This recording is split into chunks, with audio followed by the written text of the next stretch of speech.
لو أنزلنا هذا القرآن على جبل لرأيته خاشعا متصدعا من خشية الله وتلك الأمثال نضربها للناس لعلهم يتفكرون. الحمد لله والصلاة والسلام على رسول الله وعلى آله وصحبه ومن والاه. السلام عليكم ورحمة الله. بەڕێزان خۆشحاڵم لەوانەی 177 لەوانەکانی تەفسیری قورئانی پیرۆز بێمەوە خزمەتتان بەمەبەستی ڕەزامەندی خوای گەورەوە هیوادارم ئێوەی ئازیز سوودی لێوەربگرن. أعوذ بالله من الشيطان الرجيم. بسم الله الرحمن الرحيم. لا جناح عليكم إن طلقتم النساء ما لم تمسوهن أو تفرضوا لهن فريضة ومتعوهن على الموسع قدره وعلى الموسع قدره وعلى المقتر قدره متاعا بالمعروف حقا على المحسنين. بەڵە خۆشەویستان، لێرەدا خوای گەورە سوبحانەهو وتەعالە باز لە حاڵەتێک دەکا کەوا پیاوێک ئافرەتێکی مارە کردیە، ئیتر ئەو ئافرەتێک کە مارە کردیە هێشتا نەیگواستیتەوە، هێشتا مقداری مارەیەکەشی لە بۆ دابین یا مقداری مارەیەکەشی لە بۆ تەحدید نەکردیە، کەواتە ئیتفاقیان نەکرد لەسەر چەند مارەی دەکا. ئیتر پیاوێک لەو حاڵەتەدا لەگەڵ ئافرەتێک دەیەوێت تەلاقی بدا پێش ئەوەی بیگواستەوە، پێش ئەوەی مدەی بابرین مقداری ماریەکەش تەحدید بکەن، دەفەرمی دەکرێت تەلاقی بدەن، گوناحیشتان ناگاتێ ئەگەر سەبەبێک هەبی طبعاً. ومتعوهن، بەڵام لەگەڵ ئەوەش مادام مقداری مارەیەکەی دیار نییە دەبی ومتعوهن، واتە مەتاعێکی پێ ببەخشی، مەتاع و وەکو هەدیەیەکی پێ ببەخشی لەسەر ئەوەی کەوا خواستیتت بەڵام تەلاقتدایە. ئیتر ئەو مەتاع چەندە على الموسع قدره وعلى المقتر قدره، لەسەر ئەو کەسەی کەوا خواپێداوە و کەسێکە دەوڵەمەندە لە قەدەرە خۆی ئەو هەدیەی لۆ دەکا، وعلى المقتر قدره، و لەسەر ئەو کەسەی کەوا فەقیرە ڕزقێکی مەحدودی هەیە لەسەرەویش لە قەدەرە خۆیتی، لە قەدەرە خۆی لە قەدەر مستەوای خۆی هەدیەکە دەکاتن. مەتاعا بالمعروف، چەند بیتن مقدارەکە بالمعروف، ئەوەی کەوا معروفە با بڵێن لە شەرع و لە عورف وەکو گوتمان کەوا وا باوە ئەو هەندەی لۆ بکرێتن، یعنی شتێکی عادەتی بی وەکو گوتمان. حقا على المحسنين، ئەو پێدانی ئەو مەتاع و ئەو هەدیەش حەقێکە لەسەر ئەو کەسانی کەوا محسین و چاکەکارن. ئەو بە کورتی مانای ئاەتەکە. بەڵێ لێرەدا خوای گەورە سوبحانەهو وتەعالە دەفەرمی لا جناح عليكم إذا طلقتم النساء، کەواتە گوناحتان ناگاتێ کە ئافرەتانێک تەلاق بدەن ما لم تمسوهن، دیارە تەمەسوهن بە معنای گواستنەوە دێ، بە معنای لا حرج في بيان الدين، بە معنای جیماع دێ. بەڵام خوای گەورە سوبحانەهو وتەعالە مراعاتی لایەنی ئەدەب دەکاتن و فێریشمان دەکا ئێمەش لە قسەکردنمان بەو شێوەی بین هەتا بکرێ زۆر بە ئەدەبەوە باسی ئەو شتانە بکەین کەوا جێگای شەرمە. ما لم تمسوهن، مەس بە مانای دەستلێدان دێ، بەڵام دیارە بە ئیتفاقی هەموو عولەما لێرەدا بە مانای چ دێ؟ بە مانای جیماع دێ، کەواتە مادام نەتانگواستیتەوە هێشتا ئەو تەفریضوا لەهن فەریضە، و هەروەها لە مارەیەکەش هێشتا ئیتفاقتان نەکردیە کەوا چەند مارەیی بدەنێ. کەواتە لێرەدا وەکوزانیان دەفەرمون کە لێرەدا فەرمووی ئین طەلەقتم، واتە مارەی کردیە بەڵام هێشتا مقداری مارەیەکەی لە بۆ دیاری نەکردیە. جا لێرەدا کەواتە دەڵێن ئەوە بەڵگەیە و ئاتە لەسەرەوەی کەوا دەکرێ مارە بکرێ ئافرەتێک،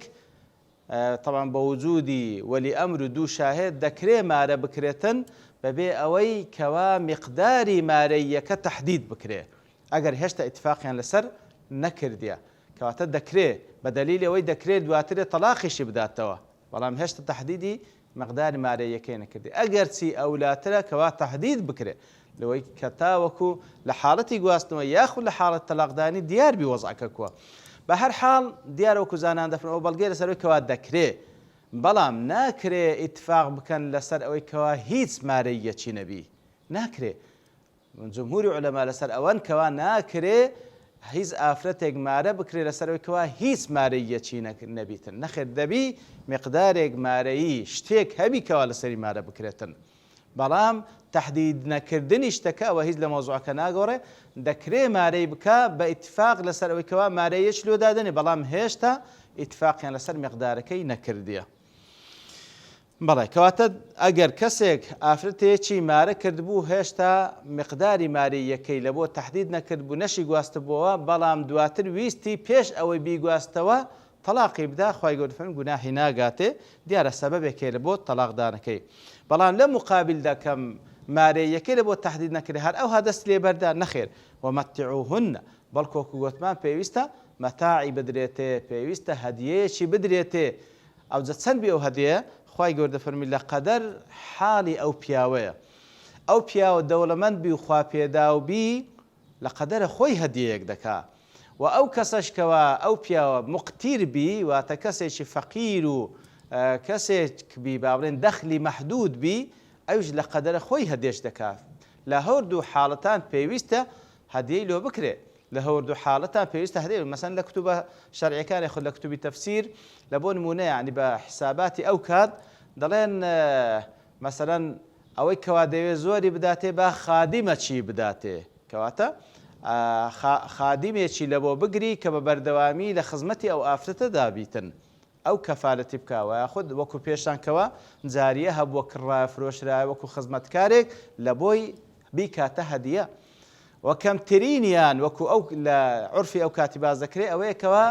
سێ شمەک لە بۆ ئافرەتە بکە یعنی سێ بەرگ لە بۆ ئافرەتە بکاتن جلوبەرگێک نا دووش نا سێی لە بۆ بکە بەلای کەمی واتە ئەوەی فەقیریشە على المقتر قدره دەڵێن نابی لەوەندەی کەمتر بیت والله أعلم ئیتر ئەوە شتێکە وەکو خوای گەورە سوبحانه وتعالى دەفەرمی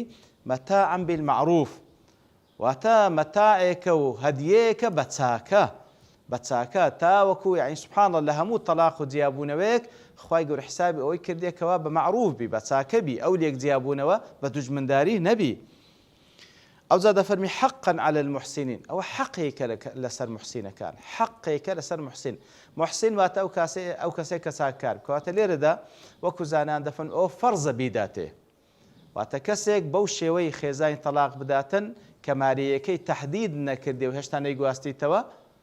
دەبی لەو حاڵەتەی مەتاعێکی هەرلۆ بکە نابی یعنی با بڵێن برێ سونەتە دەکەم یان ناکەم نەخێر بەڵکو حەقێکە لەسەری واجبێکە لەسەری بکە ئەدی لۆ دەفەرمی محسن بەڵکو کابرا بڵێ محسن نیمە کاکە لۆی ناکەم نا ئەوە وەکو زانان دەفەرمێ ئەوە ئیغرایە واتە دەبی محسن و چاکەکار بی و بیدەیە کەواتە کاتێکەوە دەیدەیە ئەگەر چی واجبیشە بەڵام ئەتوو کەسێکی محسنی پێویستە بیدەیە حقا على المحسنين كواتوك وقتمان زانان دفرمون أو متاع أو هدية حق واجب لسر أو كسي كوابيدات لحالة دوم دفرمي وإن طلقتموهن من قبل أن تمسوهن وقد فرضتم لهن فريضة أدي كسيك كوا آفرتك طلاق بداتن بيش أوي بيقوازيتو بلام جیاوازی لەگەڵ حاڵەتی یەکەم ئەوەیە نەیگواستەوە لە هەردوو حاڵەت نەیگواستەوە بەڵام لە حاڵەتی یەکەم مقداری مارەیەکەش دیار نەبوو لێرە مقداری مارەیەکەیان دیار کردیە لەسەر ئەو مقدارە مارەی کردیە لەو حاڵەتەی با بڵێن حکمی چییە فنصف ما فرضتم لەو حاڵەتە دەبی نیوەی مارەیەکەی بداتێ کەواتە لە بۆ نمونە لەسەر 20 مسقار زێر مارەی کردیە لەسەر 20 مسقار زێر مارەی کردیە لەو حاڵەتەی نەیگواستی تۆ تەلاقیدا پێویستە 10 مسقالی بداتێ فنصف ما فرضتم پێویستە 10 مسقالی بداتێ لێرە حاڵەتێش کەشێ پێویستە بگۆترێ یعنی لەناو خۆمان هەروە باوە مقدمە و مؤخرە هەیە مقدمە و مؤخرە ئەگەر چی بەڕاستی ئەسڵ وایە هەمووی یەک مارەیە بی یەک مارەی بەڵام ئەوە وەکو تەخفیفەک عولەما دەڵێن دەکرێ هەندێکی ئێستا بکە معەجەل هەندێکی مؤەجەل دواترێ وعدی پێتدا لەناو خۆمان عادەتەن مؤەجەلەکەی 19 دان لەبەرەوەی دەڵێن زەکاتی نێتە سەری بە هەر حاڵە ئەو بابەتێکە هەرچەندی دابنێ دەبی مهم کاتێکەوە معەجەلەکەی لۆ دەکاتن لە بۆ نمونە 20 مسقالی لۆ دەکا مارەیەکەشی 19 مسقال دادنێ لەو حاڵەتەی زۆر کەس وا تێدەگا دەڵێ ئەوەی پێشەوە هەدیە ئەوەی دیکەیان ئەوە مارەیە نەخێر بەڕاستی باشە لۆ پێشی مارەی ئەو هەدیەت لۆ نەدەکرد نەخێر مەسەلەکە هەردووچیان مارەیە ئەوە بە پێش دێخستەویت کەشە تەزیل کردیە کەواتە لەو حاڵەتەی 20 مسقالت لۆ کردیە 19 مسقالیش مارەییتی لەو حاڵەتەی پێویستە لەو 20 مسقالی کە لە بۆت کردێ دەی وەردەگریەوە دەش لە بۆویە لەو 19 مسقالش کە لە بۆت نەکردێ پێویستە نیوەی ئەویشی لۆ بکەی کە دەکا 9.5 نیوەی ئەویشی لۆ بکەی کەواتە هەردووشی حسابە لەسەرت معجل و مؤجل ئەوەی کە پێشەچی دایتت ئەوەی کەوا لە دواترێش پێویستە ئاگادار بین کەس زۆڵم لە کەس نەکاتن و یاخود ئەو 19 مسقالێکەوە دەبینێتەوە زۆر پیاوات تێدەگا وڵا ئیلا ئەو کاتە لەسەر مەبیکەم مەگەر تەلاقی بدەم نەخێوانێ ئەو مارەییتی هەر کاتێک هەد بینەیکەی گوناحت دەگاتە لە بەرەوەی مەطل الغەنی ظلم ڕاستی کەسێکەوە دەوڵەمەند بی معنە هەیبی بیداتەوە نەیداتەوە تەماتول بکە پێ فەرمی ئەوە زوڵمێکە دەیکا کەواتە پێویستە ئەو شتانە ئاگادار کەواتە کەسێک ئافرەتێکی مارە کرد هێشتا نەیگواستیتەوە بەڵام مقداری مارەیەکە لە بۆ تەحدید کردبوو هەندێکی لەو کردبوو هەندێک مابوو لەو حاڵەتەی کە تەلاقیدا پێویستە نیوەی مارەیەکەی بداتێ ئەوەی کە لە بۆی کردیە و هەروها ئەوەی لە بۆی نەکردێ پێویستە نیوەی بداتێ فنصف ما فرضتم إلا ليك حالت إلا أن يعفون أو يعفو الذي بيده عقدة النكاح إلا ليك حالت كوات أصل وانيوي بداته إلا ليك حالت لبوي هي فرق بكاويشتيا أن يعفون ما قال أو آفرتا تنازل لحق خوي بكابليكا كهي سمليدنا هم ماريه كددمو بس طلاق مده ياخذ آفرتك قبل ما دام أتو أمندنا مش هيت ماريتم ناوي کاکە ئەوە مارەیەکەت هەموو دەدەمەوە هیچم لێت ناوێ ئەگەر حەق خۆیتی نیوەی بجێڕتەوە بەڵام ئەو بڵێ ئەم تەنازل لە حەق خۆم دەکەم نامێ ئەو يعفو الذي بيده عقدة النكاح یان ئەو کەسەی کەوە عەقدی نیکاحی بەدەستەکەوە پیاوەکەیە هەندێک لە زانایان دەفەرمون واتە وەلی ئەمری ئافرەتەکە بەڵام ڕەئی ڕاجح ئەوەی کەوە پیاوەکەیە چونکە ئیشکالەکە لە بینی ئەو دوو تەڕەفەیە پیا و ئافرەتەکە پێویستە پیاوەکە نیوەی مارەیەکەی بداتێ لەو کاتێکەوە تەلاقی داهێشتا نەیگۆستیتەوە پێویستە نیوەی مارەیەکەی بداتێ ئەوجا ئەگەر ئافرەتەکە لە حەق خۆی تەنازوو بکا بڵێ هیچم ناوێ هەموو دەدەمەوە و یاخود ئەو پیاوەی کەوە عەقدی نیکاحی بەدەستە ئەویان بڵێ نەخێر ئەگەر چی واجبە لەسەرم کەوا نیوەی مارەیەکەت بێ بەڵام هەموو دەدەمێ کەواتە لەو دوو حاڵەتەی جیاوازە وەکو واجب پێویستە نیوەی بداتەوە بەڵام دەکرێ ئافرەتەکە تەنازل لە حەق خۆی بکە بڵێ هیچم ناوێ دەشکرێ پیاوەکە تەنازل لە حەق خۆی بکە بڵێ ئەسڵ وانیوەت بێ بەڵام من هەموو دەدەمێ وأن تعفوا أقرب للتقوى هەرچەندە یەکتری عەفو بکەن نزیکترە لە تەقوا طبعا تەقوا شتێکی مەطلوبە لەبەرەوەی خوا کەسی متەقی خۆش دەوێ کەسی متەقی لە ئاگر نەجاتی دەبی کەسی متەقی کەس ئەهلی بەهەشتە کەسی متەقی کەسێکە خوا کردەوەکان لێ قبول دەکەی لە ئاخری لە صیفاتی تەقوا کەواتە دەفەرمی ئەگەر لە یەکتری خۆش بن ئەوە نزیکترە لە تەقوا ئەوە نزیکترە لە تەقوا کەواتە لێرەدا هانی هەردوو لا دەدا هانی پیاوەکە و هانی ئافرەتەکەتدا کەواچی هیان زیاتر دەست پێش خەری دەکات لە بۆی کەوا نزیکتر بی لە تەقوا پیاوەکە دەست پێش خەری دەکاتن لەوەی کەوا نیوەی لەسەر بیداتێ هەمووی بداتێ تاوەکو نزیکتر بی لە تەقوا یاخود ئافرەتەکە کەوا لە بۆی هەیە نیوەی مارەیەکەی لە خۆی بجێڕیتەوە بەڵام دەست پێش خەری دەکات دەڵێ نیوەی ناجێڕمەوە چارەی گەشت دەدەم هیچی ناجێڕمەوە نزیکترە لە تەقوا وأن تعفوا أقرب للتقوى ولا تنسوا الفضل بينكم براستي إنسان راسته داوا حق خوي بك بلام براستي تنازل كردنش لحق شخصي خود براستي قورية رحم الله سمحا إذا باع سمحا إذا اشترى سمحا إذا اقتضى في أنصاص دفن رحمتي خواه لو كسبي كالكرين فروشتني بسماحته بسهل بسهل أنت بزحمد نبي لهموك كبابلين تعاملاتي سهل بي سماحتي هبي كاتدكري حق خود داوا بكي بلام هو قر سماحتي اشتبي سهل بي رحمتي خوات لي بي ولا تنسوا الفضل بينكم خواهي قول فرمي فضليش لنوان خوتان لبير مكان فضلي لقل يكتر بكن فضل اويكوا كسك حق خود دايتي بلام زياتري تديه حق خود دايتي بلام زياتري تديه او فضل براستي